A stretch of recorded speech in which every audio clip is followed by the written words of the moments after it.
కాకినాడ జిల్లా వ్యాపార అభివృద్ధి శిక్షణ కార్యక్రమంలో భాగస్వాములు కావాలని హోమ్ ట్రయాంగిల్ డేటా మేనేజర్ ఇందుకుమార్ అన్నారు. పెద్దాపురం ఎస్సలపూడి సూర్యారావు భవనంలో మెప్మా ఎన్ఎస్డిసి క్షయత ఆధ్వర్యంలో ప్రైవేట్ ఎలక్ట్రికల్ వర్కర్స్ యూనియన్ అధ్యక్షుడు తాడిచెట్టు గంగా, గౌరవ అధ్యక్షులు చింతల సత్యనారాయణ అధ్యక్షతన విద్యుత్ గృహోపకరణాలు కార్మికులకు ప్లంబింగ్, వడ్రింగు అవగాహన కార్యక్రమం నిర్వహించడం జరిగింది. ఈ కార్యక్రమంలో ఇందుకుమార్ మాట్లాడుతూ యాప్లో రిజిస్ట్రేషన్ పొంది కార్మికులకు 8 రోజులు 60 గంటల శిక్షణ ఇస్తారని, అనంతరం వారికి 4,000 రూపాయల విలువ చేసే పరికరాలు, టూల్ కిట్, 1,000 రూపాయల రిజిస్ట్రేషన్ ఛార్జ్తో ఐడి కార్డ్, టీ-షర్ట్ ఈ సంస్థ అందజేసి ఇవ్వడం జరుగుతుందని, హోమ్ యాంగిల్ సంస్థ వినియోగదారుల అవసరం నిమిత్తం ఈ యాప్ ద్వారా అదనపు ఆదాయం కల్పిస్తుందని, ప్రతి కార్మికుడు ఉపయోగించుకోవాలని రీజనల్ అధికారి వి వరప్రసాద్ అన్నారు.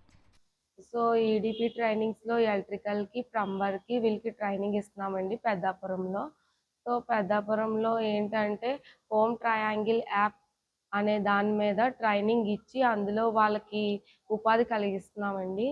అండ్ ఇప్పుడు ఒక నెలకి ఒక 5,000 సంపాదించుకున్న వాళ్ళకి అదనంగా ఇంకొక 5,000 పెంచుకుంటారని చెప్పేసి అదనంగా మేము వాళ్ళకి లైవ్లీవుడ్ తరఫున వాళ్ళకి ట్రైనింగ్ ఇచ్చి సర్వీస్ ప్రొవైడర్ల కింద ఒక ప్లాట్ఫామ్ క్రియేట్ చేసి వాళ్ళకి 4,000 రూపాయల విలువైన కిట్ ఒకటి ప్రొవైడ్ చేస్తాం సార్.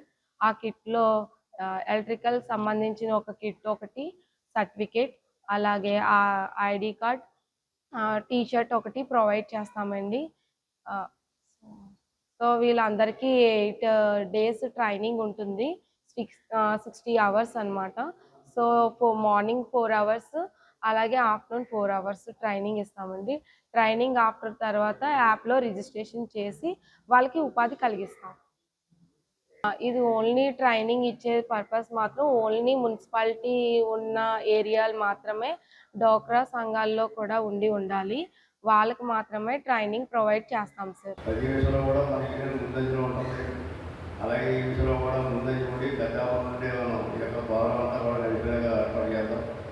అలాగే ఆవిడ చెప్పే కనుక మాట్లాడడం అంటే దీనికి రెంట్ అదే ఉంటాయి కాబట్టి దాని గురించి మేడంతో మాట్లాడడం మాట్లాడాలి.